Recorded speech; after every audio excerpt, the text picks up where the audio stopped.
आप सभी को शिक्षक दिवस की ढेर सारी शुभकामनाएं। आपके, हमारे या दुनिया के कोई भी इंसान हो, उस सबके जीवन में सफलता का सबसे बड़ा अगर किसी का हाथ होता है तो वो उसके शिक्षक का होता है। हम सभी के जीवन की जो सबसे पहली शिक्षक होती है वो हमारी माँ होती है। वो हमें ही सबसे पहले अक्षर ज्ञान वगैरह सिखाती है। सबके सफलताओं में शिक्षक का, अलग अलग शिक्षकों का हाथ होता है। वो नर्सरी से लेके हमें पूरे हायर एजुकेशन तक पढ़ाते हैं। आज के दिन हम अपने सभी शिक्षकों को हाथ जोड़कर नमन करते हैं जिन्होंने हमको इतना पढ़ाया लिखाया, जो आज हमको काबिल बनाया। उन सभी शिक्षकों को हमको कहते हैं। बहुत सारे शिक्षक हमारे बीच हैं और हमारे बहुत सारे शिक्षक अब इस दुनिया में नहीं है। भगवान उन्हें स्वर्ग से भी ऊपर बैकुंठ धाम में स्थान दे, जिन्होंने बहुत ही लगन से, मेहनत से पढ़ाया था। वो दौर जब हम लोगों का था तो एक शिक्षक के प्रति बड़ा एक डर रहता था। जैसे स्कूल या कॉलेज के ग्राउंड में टीचर्स को देख लेते थे, डर जाते थे लोग। बट आज के वक्त में हम देख रहे हैं धीरे धीरे इस चीज़ का नैतिक पतन होते जा रहा है। भारत में शिक्षकों की या शिक्षा की बहुत पुरानी परंपरा, ये हमें विश्व गुरु कहा जाता है। अब आप कहेंगे सर ये विश्व गुरु का मतलब क्या होता है, ऐसे भारत को विश्व गुरु क्यों कहा जाता है? तो आप एक एग्जाम्पल से समझिए। हमारे तत्कालीन राष्ट्रपति उस समय के 94 में डॉक्टर शंकर दयाल शर्मा थे। 1994 में डॉक्टर शंकर दयाल शर्मा भारत से आधिकारिक दौरा पर ओमान गए। ओमान की राजधानी मस्कत पर जब हमारे राष्ट्रपति डॉक्टर शंकर दयाल शर्मा का हवाई जहाज लैंड किया तो ओमान के जो किंग थे, वहाँ के राजा, वो कभी किसी को रिसीव करने एयरपोर्ट पर नहीं जाते। ये प्रोटोकॉल मतलब नियम कानून होता है। किसी देश के राष्ट्रपति वगैरह नहीं जाते जब तक कोई बहुत खास मेहमान नहीं आ जाता। और लेकिन वहाँ पर किंग जो है वो प्रोटोकॉल तोड़ दिए। और अमूमन अगर कोई प्रोटोकॉल तोड़ के आता भी है तो वो रिसीव करने के लिए नीचे खड़ा रहता है और राष्ट्रपति खुद उतर के आते हैं। लेकिन ओमान के राजा के, यानी ओमान के किंग के साथ ऐसा नहीं हुआ। हमारे डॉक्टर शंकर दयाल शर्मा अभी हवाई जहाज में बैठे ही थे तो ओमान के किंग सीढ़ियों से चढ़कर खुद गए और डॉक्टर शंकर दयाल शर्मा को उनके सीट के पास से जाकर रिसीव करके उन्हें लेकर आए थे। जब ड्राइवर्स और बॉडीगार्ड ने उनको कहा गाड़ी में बैठे तो वहाँ के किंग ने ड्राइवर को हटाकर खुद ड्राइव किए थे डॉक्टर शंकर दयाल शर्मा के गाड़ी को, हमारे राष्ट्रपति साहब के।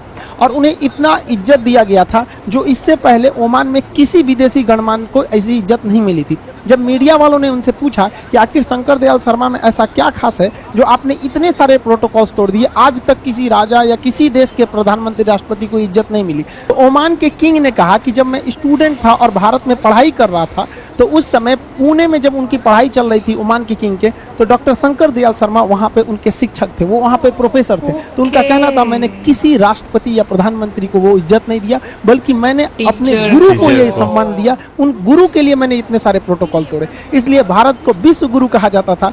प्राचीन काल से आज तक बहुत सारे लोग भारत में आते हैं, शिक्षा लेकर बड़े बड़े पोस्ट पर पहुंचे हैं। उसके बाद से अभी तक कई सारे राष्ट्रपति, प्रधानमंत्री अलग अलग देशों के ओमान में गए, लेकिन उन्हें जो प्रोटोकॉल के तहत ही एक सम्मान मिला, वो सम्मान आज तक किसी को ओमान के किंग द्वारा नहीं मिला जो हमारे शंकर दयाल शर्मा जी को मिला था। हमारे शिक्षक हमको एक टीचर के साथ साथ एक दोस्त, एक गार्जियन की भी भूमिका में रहे। हमारा लाइफ का सपना था कि हम फौज में जाएं। हमने एग्जाम भी दिए थे, एनडीए वगैरह कई सारे डिफेंस के दिए, लेकिन मेरे साथ एक गड़बड़ी था कि मेरा हाथ टेढ़ा था, ये एंगल वगैरह बहुत ज़्यादा मेरा हाथ टेढ़ा है, तो मेडिकली अनफिट होने की वजह से हमारा फाइनली सिलेक्शन नहीं हो सकता था। हम काफ़ी फ्रस्ट्रेट हुए थे कि हम क्या कर सकते हैं। तो हमारे टीचर ने मजाक में कहा था कि तुम एक काम करो, तुम दूसरे को पढ़ाओ, तुम्हारा हाथ टेढ़ा है तो क्या हुआ, दूसरे का करियर सीधा कर दो। टीचर्स ने हर वक्त में मोटिवेशन किया, चाहे कहीं पे भी, स्कूलिंग लाइफ में कभी मार्क्स खराब आ जाना, कभी इस सब में, तो टीचर्स हमेशा सपोर्ट में किए। एक बार हमको याद है कि ग्रेजुएशन में बीएससी में थे हम, मेरे मार्क्स बहुत ही खराब थे, ग्रेजुएशन 49% था। इतना कम बहुत खराब होता है, ये तो एक नॉर्मल से भी लड़कों का भी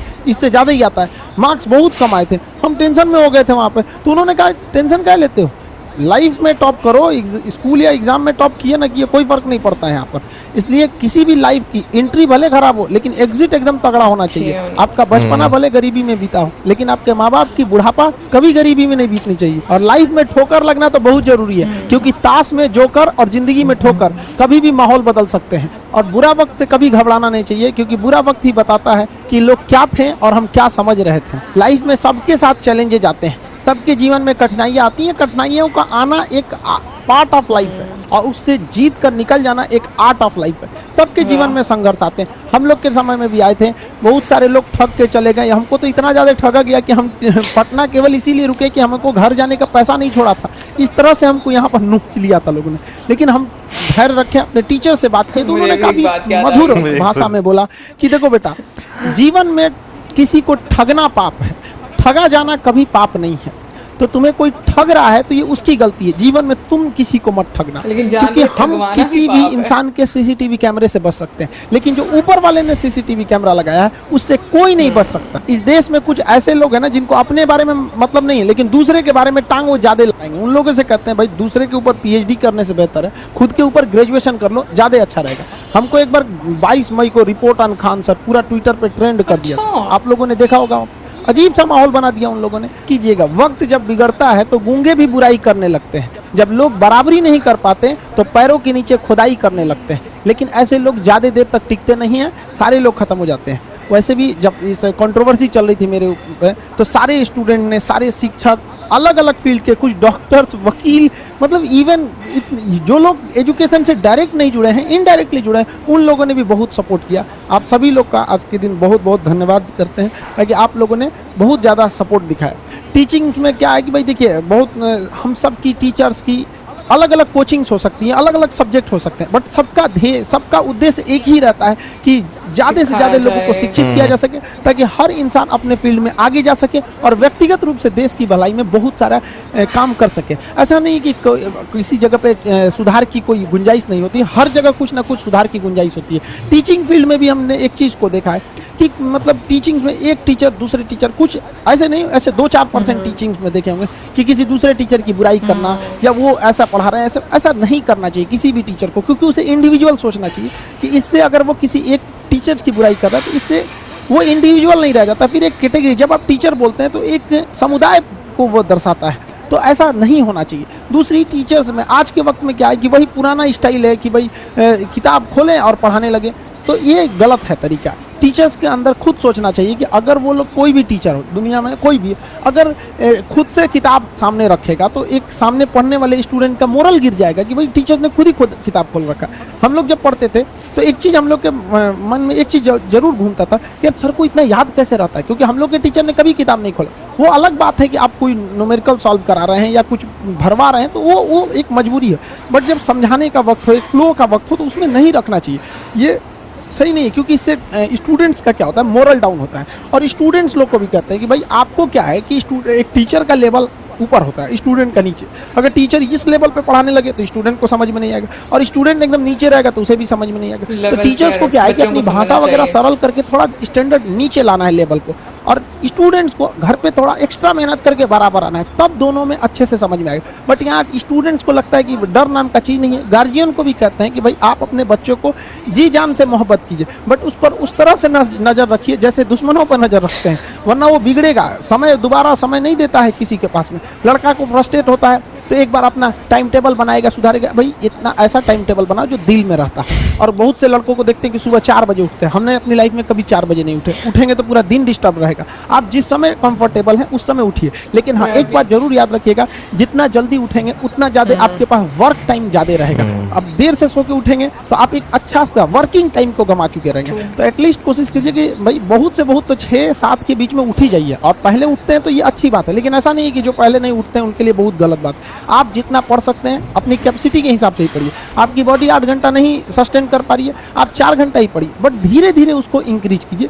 हर चीज के लिए होता है, आप अपनी बॉडी के हिसाब से किसी काम को करिए। आप किसी भी काम को अगर लगातार 21 दिन करते हैं तो धीरे धीरे वो आपकी आदत बन जाती है, और अगर किसी काम को लगातार 90 दिन कर देते हैं तो फिर वो आपकी दिनचर्या बन जाती है। अब आप डिसाइड कीजिए कि आप अच्छे काम को करना चाहते हैं या गलत काम को। जहां आपको कंफर्ट मिलता है वो रास्ता कभी भी कोई मंजिल को नहीं ले जाती है, क्योंकि मंजिल वाला रास्ता काफी चुनौतीपूर्ण भरा होता है, उसमें कंफर्ट कभी नहीं मिलता है। संघर्ष से व्यक्ति को कभी नहीं भागना चाहिए, क्योंकि जीवन में जो कभी संघर्ष से परिचित नहीं हुआ, इतिहास गवाह है, वो कभी चर्चित नहीं हुआ। और जिंदगी हो या व्हाट्सएप, लोग हमेशा स्टेटस ही देखते हैं। जीवन में संघर्ष का आना बहुत जरूरी है, क्योंकि फूलों की हिफाजत कांटे ही करते हैं, माली तो बहुत बाद में आता है। और रिकॉर्ड वो तोड़ते हैं जिनके रगों में खून नहीं बल्कि लक्ष्य पाने के लिए जुनून दौड़ता हो। याद रखिएगा, जिस समय आपका किस्मत साथ न दे, समझ जाइएगा कि आपकी मेहनत आपका साथ देगी। किस्मत एक लिफ्ट की तरह होती है, कभी भी धोखा दे सकती है, लेकिन जो मेहनत होती है वो सीढ़ियों की तरह होती है। चढ़ने में तो थकान देगी, लेकिन कभी आपका साथ नहीं छोड़ेगी, आपको अपने मंजिल तक पहुंचाएगी। और बुलंदी पे चढ़ने के बाद आपको घमंड नहीं बल्कि एक सुकून मिलेगा कि मेहनत जरूर किए लेकिन अपनी मंजिल तक जरूर पहुंचे। स्टूडेंट लाइफ की सबसे बड़ी खराबी किसी चीज को कल पे टाल देना। आज टीचर्स ने पढ़ाया, कल रिवाइज करेंगे, आज लिखे, कल इसको सॉल्व करेंगे। कल पे कोई नहीं टालना चाहिए। जिसने ये कल किया या हमको ये करना चाहिए, उनको तो असफलता फिक्स है, उसने असफलता की दहलीज पे पैर रख दिया। जिसने किया कल, दिन गया टल, जिसने कहा परसों, बीत गए बरसों, और जिसने कहा आज, उसी ने किया राज। जीवन में संस्कार का भी बहुत बड़ा मोल होता है। आप अपने विचारों से स्वतंत्र रहिए, लेकिन संस्कारों से बंधे रहिए। कभी भी अहंकार मत रखिए, क्योंकि आप कितनी भी बुलंदी पर क्यों ना चले जाएं, लेकिन याद रखिएगा आसमान में बैठने की जगह नहीं होती है। जो भी बुलंदी पे जाएगा उसको एक ना एक दिन, आज नहीं तो कल, उसको वापस इस धरती पर आना है। इसलिए बुलंदी को देखकर बहुत जल्दी घमंड में नहीं आना चाहिए, और हमेशा याद रखिए बड़े बुजुर्गों से मिलकर बैठना चाहिए, उनसे बातें करना चाहिए। बड़े नायाब होते हैं ये लोग, कुछ लम्हों में जिंदगी के तजुर्बे बता देते हैं। याद रखिएगा समय, सम्मान और विश्वास, ये तीन ऐसी चीजें होती हैं जो एक बार अगर हाथ से चली गई तो फिर दोबारा लौट के कभी नहीं आती। जीवन में सबके प्रति दया का भाव रखना चाहिए, और सबसे बेशर्म चीज अगर कोई इस दुनिया में है तो वो गरीबी है। कमबख्त उम्र का भी ख्याल नहीं रखती है,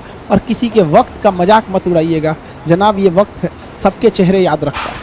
सबके प्रति दया और आदर की भावना रखिएगा। कभी जानवर मिले तो उनके लिए भी 2 रोटी निकाल लीजिएगा, क्योंकि जनाब इन्हें नहीं पता है कि खाने के लिए पैसे देने पड़ते हैं। हम सब टीचर्स डे मनाते हैं, मदर डे, फादर डे, कई सारे डे को मनाते हैं। काश एक रोटी डे होता कि कम से कम उस दिन तो देश के गरीबों को भरपेट खाना मिल सकता था।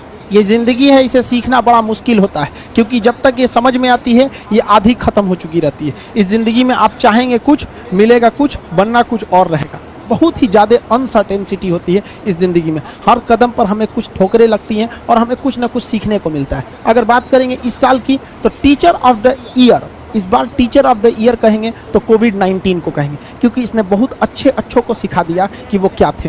चंद गज 2 गज जमीन में दफनाया गया उसे, जो करोड़ों का मालिक हुआ करता था। सबको समझ में आ गया कि पैसा धरा का धरा रह जाता है, इंसान कठपुतली है। इसलिए मिल बांट कर रहिए, जितनी ज़िंदगी है एक दूसरे से संपर्क में रहिए, एक दूसरे के दुख में सुख में भाग लीजिए। किसी के सुख में जाइए या ना जाइए, लेकिन दुख में जरूर साथ दीजिए, क्योंकि अपने वो नहीं होते हैं जो तस्वीर में साथ हों, अपने वो होते हैं जो तकलीफ में साथ देते हैं। इस बार इस कोरोना ने बहुत सारे लोगों को, अपनों को खोया। शायद ही कोई ऐसा गांव होगा जहां अपनों ने नहीं, अपने किसी अपनों को नहीं गंवाया हो। तो उन सब की आत्मा को भगवान शांति दे, उनके परिवार के लोगों को यह हिम्मत दे कि वो इस दुख की घड़ी को निपट सकें, इससे जल्दी से बाहर आ सकें। और जितने लोग हैं जो अभी कोरोना भी पूरी तरह से ख़त्म नहीं हुआ है, वैक्सीनेशन को बहुत तेज़ी से करें, ताकि ये जनजीवन पूरी तरह से अपनी पटरी पर आ पाए। देखिए बहुत सारे लोगों का कहना है कि कोरोना ने उनका बिजनेस बर्बाद कर दिया, उनका आय का साधन बर्बाद कर दिया, परिवार उजाड़ दिया। हम इस बात को मानते हैं, लेकिन याद रखिएगा जिसके पास अपने के लिए कुछ नहीं होता है उसे हराना असंभव होता है।